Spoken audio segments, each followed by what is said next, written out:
What's up, my guys? And welcome back to the Wrestling Report Card. I'm your host, Cody, and how y'all know this show works out, what I do is I take a wrestling pay-per-view, I break down each match, I give it a letter grade at the end, I tally them some bitches up, and give that pay-per-view its own report card. So today, we're talking AEW Full Gear 2022, and not only do we have MJF vying for the AEW World title with a huge twist coming, y'all gonna have to stay tuned for that, but we got Kenny Omega and the Young Bucks making their grand return. That's right, I'm talking about the Elite is back in All Elite Wrestling. Plus, we got CM Punk back.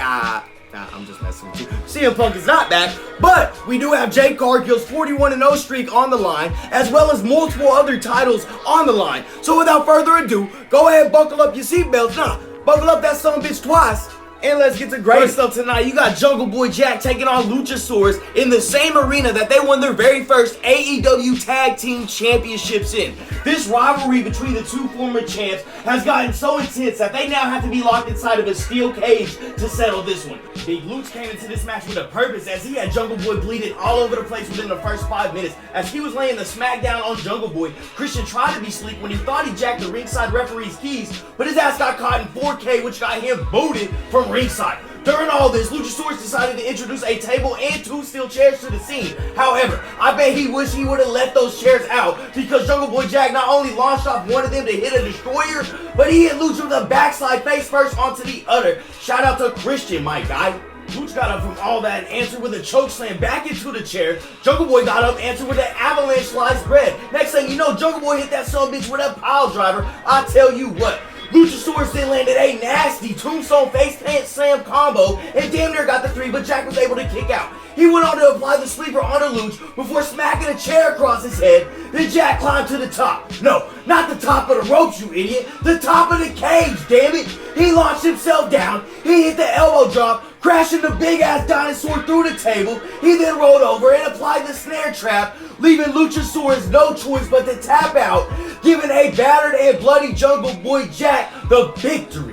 For that opening act, I'm gonna give it an A-. Like, those two understood the assignment. And did y'all see that gnarly bruise that Jungle Boy got from that table spot? I tell you what. Well, next up, we got the trios titles on the line, as you got the returning Elite coming back to take on Death Triangle. And I mean, what do y'all want me to say? I mean, when Kenny Omega and the Young Bucks came out to carry on my wayward son from Kansas, they heard this Jersey crowd over in Long Island. And look, I'm not even going to try to explain this one. These 6 defy gravity, they defy physics, and put on a showstopper as they just tore the house down. After weeks of Pac tossing Ray Phoenix that hammer and Ray turning it down, tonight Ray found himself in the one-winged angel with that hammer in hand. He struck Kenny Omega over the head with it. He escaped, making the cover to get the 1, 2, 3, helping his team retain their trios championships, spoiling the Elite's return at Full Gear. And then after the match with Kenny Omega down came CM Punk and a still got him. Anyways, what a match. I'm giving that an A+. Like, what did y'all expect? One thing to note coming out of this match is that Ray Phoenix did not look pleased at himself or Pac for the fact that he used that hammer to win tonight. So we're still going to have to keep an eye on that moving forward. Speaking of moving forward, next up, we got Jade Carghill taking on Nyla Rose. And look, after watching Nyla strut around with her TNT title for the past month or so, claiming that it's hers and all that, it's no surprise that Jade came out like a bat out of hell in this one. Before you could blink, Ronald McDonald was pump kicking Nyla over the barricade. Nyla Rose was able to put together some offense throughout the match, but Jade's 41-0 for a reason, damn it. She hit Nyla with the Beast Bomb, and before you knew it, Nyla hit Jade on Carghill. Nyla Rose messed up though when she went to the top rope and went for a senton. She missed, which allowed Jade to capitalize, hit a second pump kick, and finally landed the Jaded finisher to get the 1, 2, 3 over Nyla and move on and move to 42-0. For that one, I'm going to give it a C-.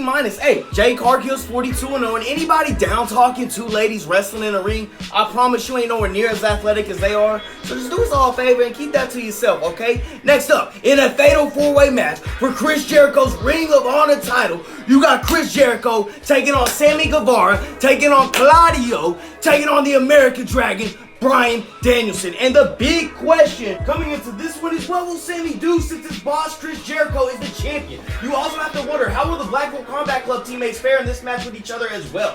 Well, it's mostly 2-on-2 to start the match, but after Claudio and Danielson laid out both Y2J and Sammy, they started trading uppercuts and near falls all over the place with each other. After a 2-on-1 beatdown onto Danielson, business started picking up. First hit Sammy with a Spanish fly. Jericho then landed the Lion Saw. However, when he landed, he also hit Sammy in the process. Jericho went on to hit Claudio with the Code Breaker. However, Sammy was able to get his payback on his mentor as he broke up Y2J's pinfall.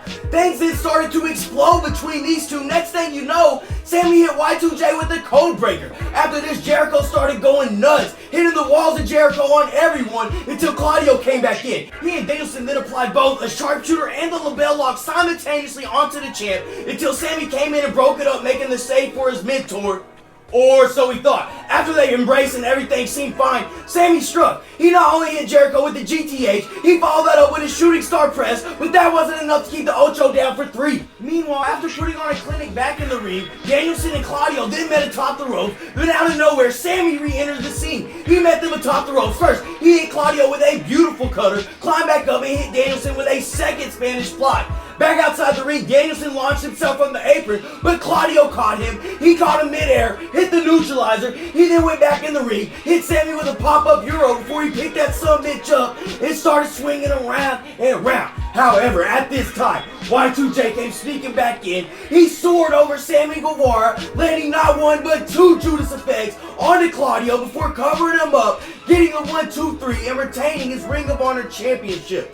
I'm giving that an A, man. I gotta say, Uncle Tony came out swinging tonight, but we can't stop there. Next up, in a miracle story, after being told she may never wrestle again, Saraya, formerly known as Paige in the WWE, gets the all clear for her in-ring action, and tonight she will be taking on none other than Dr. Britt Baker, DMD. Now, with Saraya coming in with that notoriously injured neck, Britt Baker wasted no time going after it. I tell you what, brother, Britt was on that neck like stank on shit. However, don't think Saraya didn't do her homework either on Britt Baker and that nose of hers. Saraya started mounting up some offense and was even able to counter the lockjaw. Then, Britt Baker hit both the air raid crush and her stomp, but it wasn't enough to keep Saraya down. These ladies just started going back and forth, and after kicking out of a second stop, Saraya hit not one, but 2 more DDTs before making the cover and getting the 1-2-3 in her big return and debut in AEW. For that match, I'm gonna give it a B-. Like, big ups to Saraya and everything she's overcame to get her ass back in that ring and entertain the millions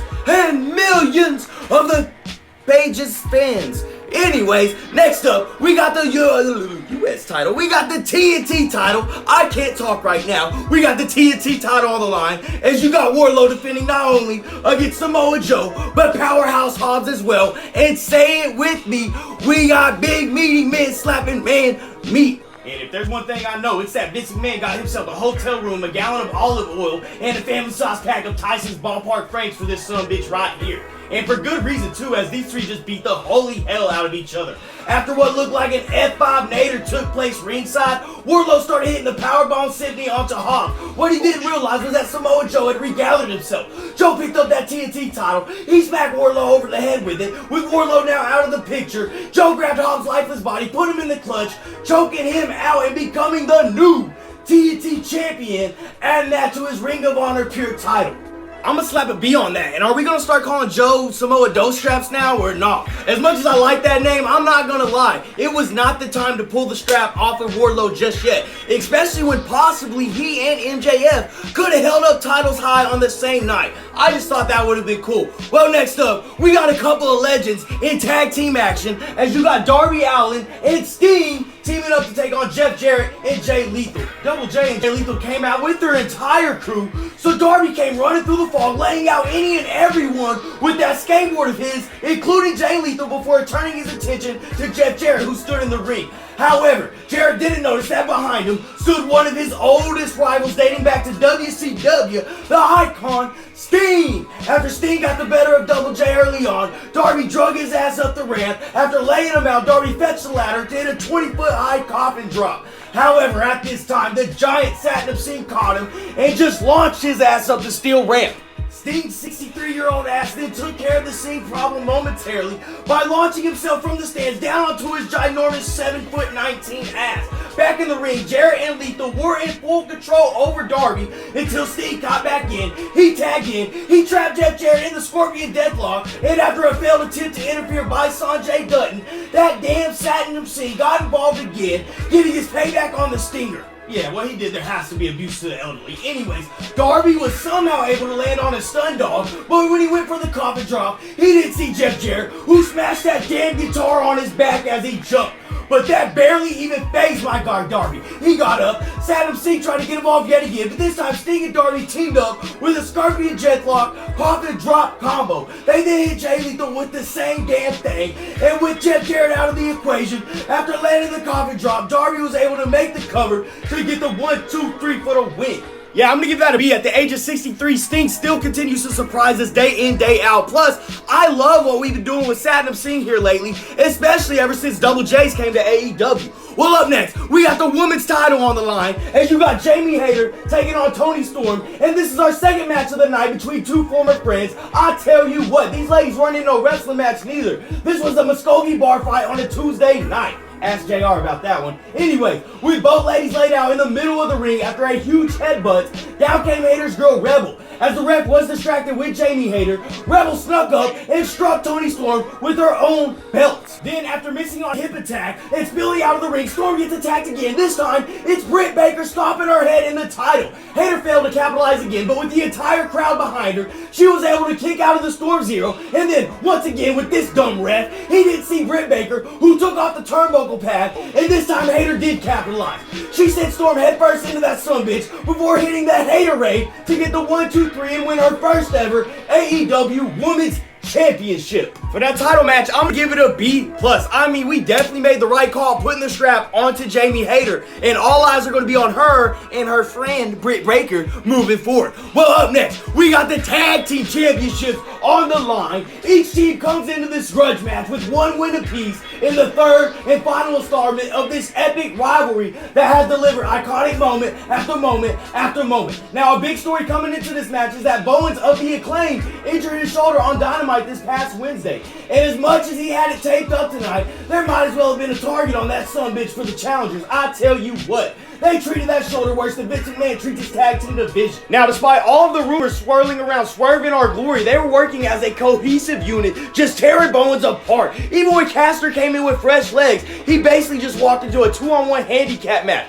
Now, early on in the match, a barricade was set up onto the apron. Max Caster decided to introduce Keith Lee's back to it as he sent him flying from the top rope, crashing through that sumbitch. Swerve then had an injured Bowens in the ring and just started landing kick after kick. After landing 4 of them, he just had a defiant Bowens who not only kicked out, he and Caster teamed up to hit the mic drop, but at the last possible second, Keith Lee was there to break the 3 counts. The Acclaimed then set up their finisher, but that shoulder of Bowens cost him big time as Keith Lee came in and just started wrecking shop. And with someone being kicked out of the arena during all of this, Swerve and Lee hit the Avalanche double stomp, but somehow Caster was able to kick out. Swerve then got his hands on some pliers, but Daddy Ass was having none of that. Swerve then tried to give Keith Lee the pliers, but Lee then just tossed them aside. So Swerve reared back and just slapped the shit out of Lee in the middle of the ring in the face. So Keith Lee just calmly left the ring, leaving Swerve all by himself. With the 2-on-1 advantage, the Acclaim went on to hit that finisher, and Bowens fought through the pain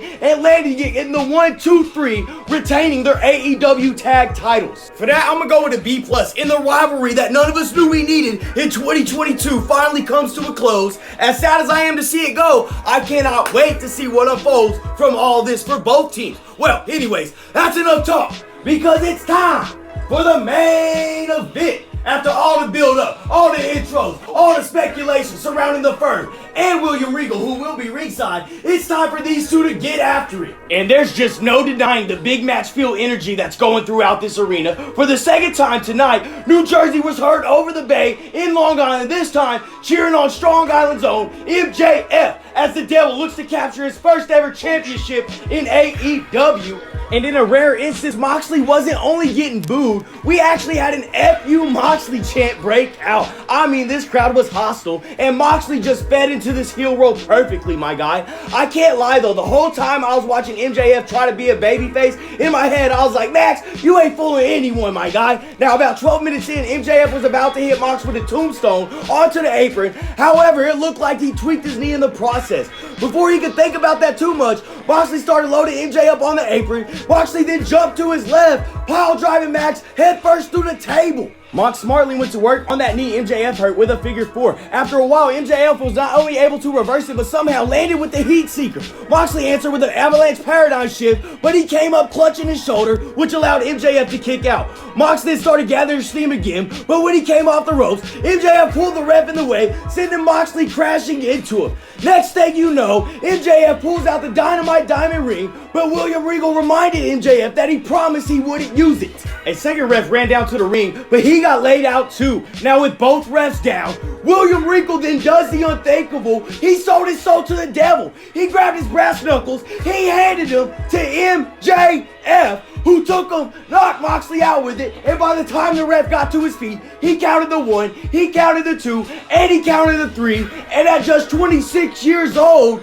and new AEW champion of the world is Maxwell Jacob Friedman. Yeah, for that main event, I'm going to give it an A-. Like, what a match. And I called it. All y'all that been watching, I told you, I done told you, William Regal was going to turn on Moxley. Well, there you have it. We got to tune in Wednesday on AEW to see what the hell's going to happen from all this that went down at Full Gear. But as for tonight, we got all the grades in. Now let's take a look at the report card.